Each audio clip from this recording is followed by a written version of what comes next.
Bonjour à toutes, à tous. Comme à peu près promis, je vous fais aussi un retour sur 3 BD que j'ai adorées pendant 2020. Je vous ai déjà fait donc 2 vidéos sur mes lectures préférées de l'année 2020 pour ce qui est du roman. Et donc là, j'avais quand même 3 BD dont je voulais absolument parler. Je suis moi-même dans la bande dessinée, je suis illustratrice et également autrice, mais je lis pas énormément de bande dessinée. Je suis pas un bon exemple de mon corps de métier puisque j'en lis très peu, mais là vraiment j'ai eu 3 coups de cœur cette année. Il s'agit de 3 autrices et j'avais vraiment envie de vous en parler. Donc je vais vous les présenter dans l'ordre dans lequel je les ai lus, pas nécessairement par ordre de préférence, même si voilà, il y en a une qui m'a vraiment époustouflée, tout le monde sait déjà de quoi il s'agit pour ceux qui me suivent, mais prétendons que nous ne savons pas et commençons. D'abord, premier coup de cœur de l'année, je l'ai lu pour ainsi dire le 1er janvier, enfin vraiment voilà, le lendemain de mon nouvel an, je lis La rose la plus rouge s'épanouit de Liv Strömquist. Et là, moi ça m'a... Il y a quelque chose qui m'a quand même un peu abîmée, hein. C'est une BD qui essaye de décortiquer le vaste sujet de l'amour. Et elle prend en fait un postulat qui peut assez surprendre, que je trouve assez déroutant. Alors c'est un livre qui est nourri de références. Il faut savoir que Liv Strömquist, donc c'est une autrice qui est suédoise. Elle vient d'un cursus de Sciences Po, donc c'est une femme qui est, voilà, qui est très axée sur la politique, les sciences sociales. Et en Suède, elle a un succès immense. Elle a aussi chroniqué des émissions, elle est aussi journaliste. Et donc là, dans cet ouvrage-là, qui est son dernier, elle s'attelle à la question de l'amour. Et donc le postulat qu'elle prend, qui est un peu surprenant, c'est celui de constater qu'aujourd'hui, a priori, plusieurs philosophes, plusieurs chercheurs ou intellectuels se demandent si on sait encore aimer et font le constat qu'à l'ère du consumérisme, du capitalisme, avec tout cette espèce de panel de choix qu'on a constamment dans la séduction et dans la consommation des corps, fait qu'on s'est éloigné du sentiment amoureux. Et donc, à travers énormément de références, elle nous cite Lou Andreas Salomé, une de mes muses absolues que j'adore. Elle cite évidemment Roland Barthes, Bataille, Kierkegaard, Thomas Mann, elle cite Platon, elle cite Sappho. Et ce qui pourrait paraître comme ça hyper rébarbatif ne l'est pas du tout, hein. C'est un dessin, je mettrai des inserts, mais c'est un dessin qui est volontairement très efficace, très simplifié.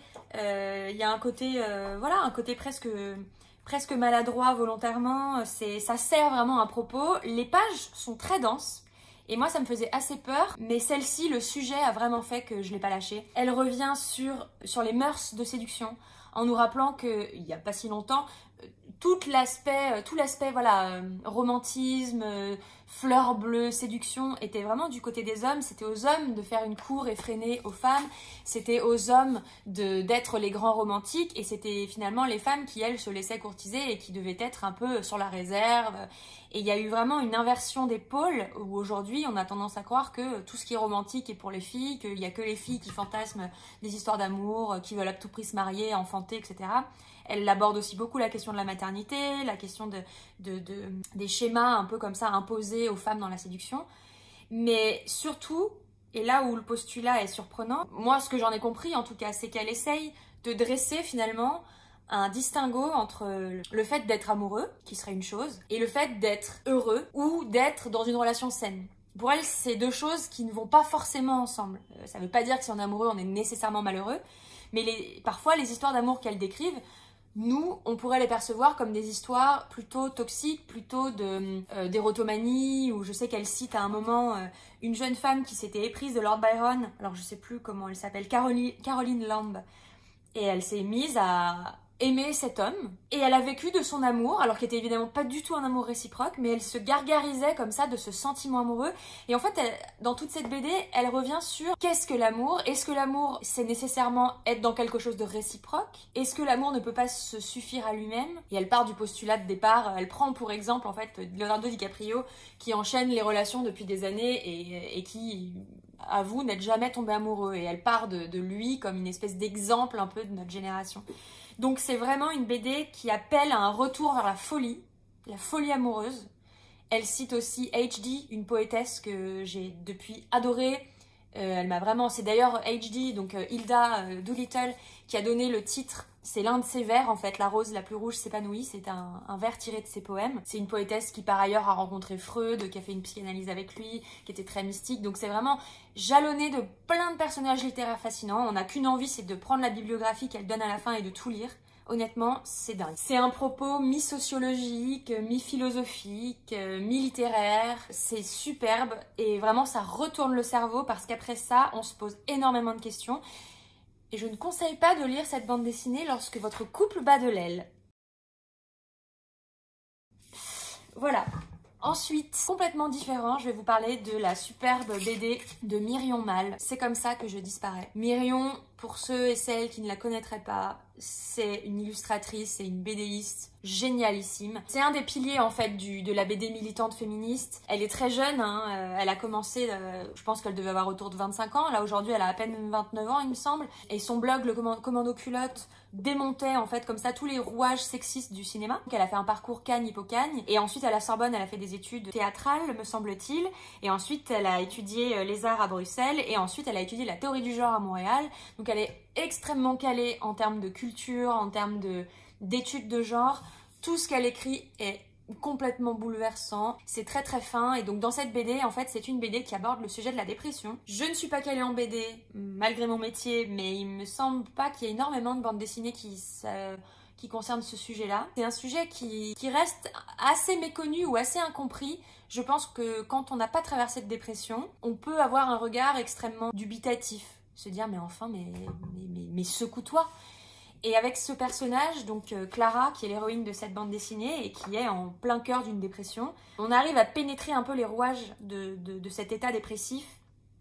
Et alors, moi je trouve que la force de Myrion, c'est que pour un sujet aussi lourd et aussi dense, d'autant que la dépression de l'héroïne est liée à un événement traumatique. Je ne sais pas si elle l'a révélé et si je le révèle, mais en tout cas, ça pourrait être très lourd. Et elle arrive à y mettre de la grâce. Alors ça c'est la magie de Myrion, c'est-à-dire qu'elle a un dessin là aussi extrêmement efficace, très poétique, inspiré des fanzines, vraiment d'un milieu un peu underground. Il y a plein de petits indices, il y a plein de... Chez l'héroïne, on voit beaucoup de posters derrière elle qui sont des films d'Agnès Varda. Il y a plein de petites choses disséminées comme ça sur la culture de Myrion. L'héroïne elle-même est poétesse, donc on la voit écrire des poèmes, parfois elle prend des notes sur son iPhone, enfin il y a un côté un peu écorché vive et très littéraire, et ça c'est ce que j'aime dans le travail de Myrion, c'est que c'est vraiment une poétesse et qu'elle écrit extrêmement bien, et son dessin est magnifique, il sert complètement son propos, et je pense qu'elle m'a donné les clés pour mieux comprendre peut-être des gens de mon entourage qui étaient déprimés. Je trouve que la BD pour ça est très très très réussie. Et ensuite, alors...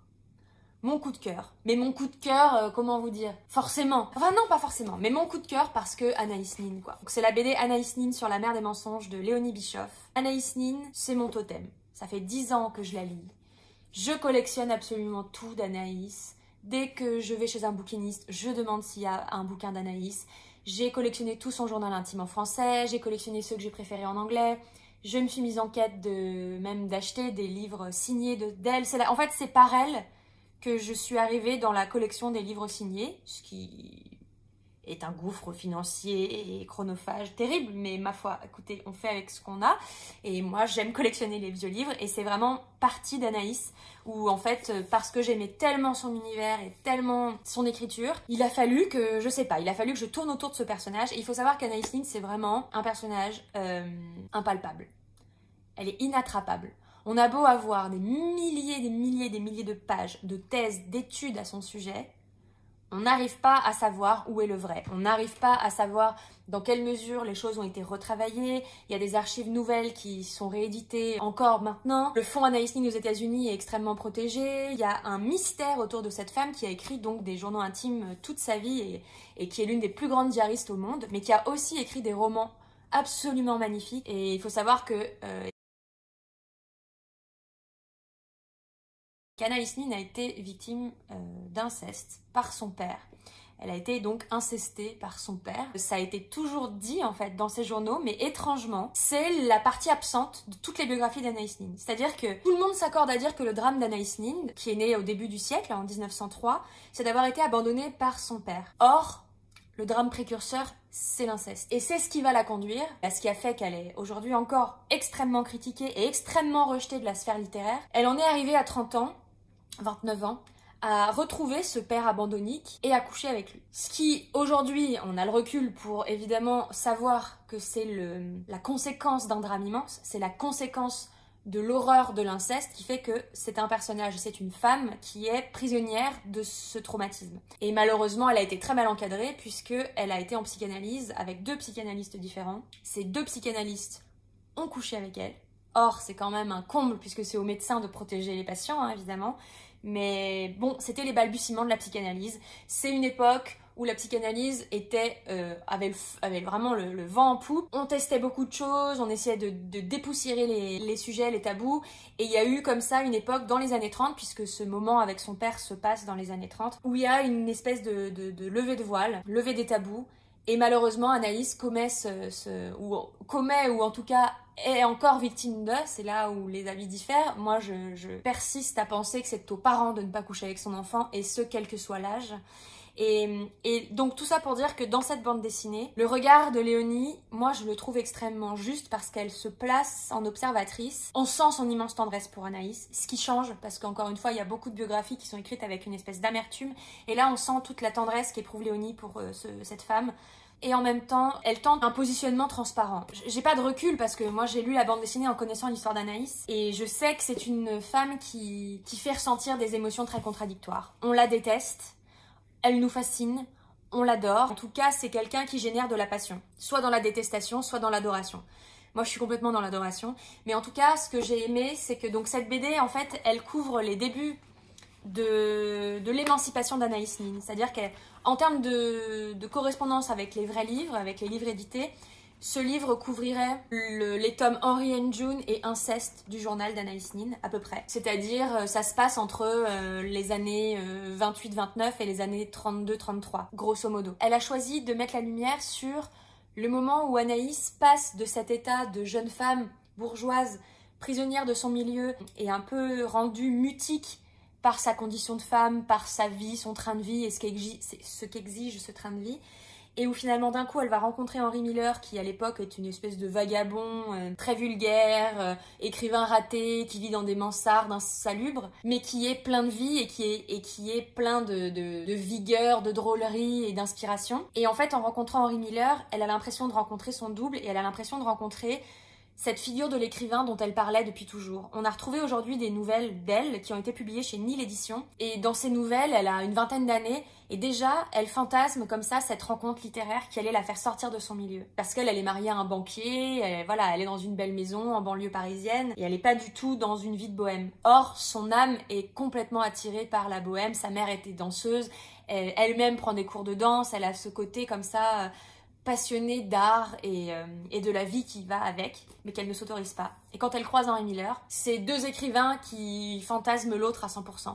Donc chacun jette ses attentes sur l'autre et ils se retrouvent dans un tourbillon littéraire, sexuel et amoureux qui les transcende tous les deux et qui va nourrir leurs œuvres mutuelles puisqu'Anaïs Nin va, avec l'argent de son mari, beaucoup aider Henry Miller à écrire et notamment à publier aussi. C'est le portrait d'une femme qui se bat pour exister, qui se bat pour faire exister sa langue. On lui dit que c'est ou trop mièvre ou mal écrit et elle se bat pour faire respecter cette langue. C'est d'une part une femme qui est complètement aspirée par son ombre et en même temps une espèce de force de la nature qui rêve que d'une chose, c'est d'écrire et qui va tout faire pour le faire. Et voilà, l'histoire, elle est jalonnée comme ça de réflexions autour de la fidélité, autour de la sexualité, autour de l'enfance. On découvre l'enfance d'Anaïs avec des planches magnifiques.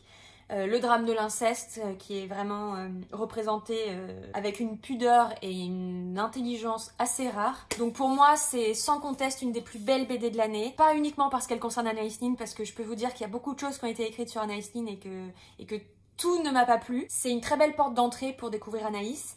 Et c'est une très belle BD, même quand on ne connaît absolument rien d'Anaïs Nin. Je pense qu'elle est assez riche quand même dans son univers et graphique et littéraire. Enfin vraiment, c'est magnifique. C'est absolument somptueux. Donc voilà pour mes 3 conseils BD de l'année. Régalez-vous, lisez. Et puis, eh bien, à la prochaine!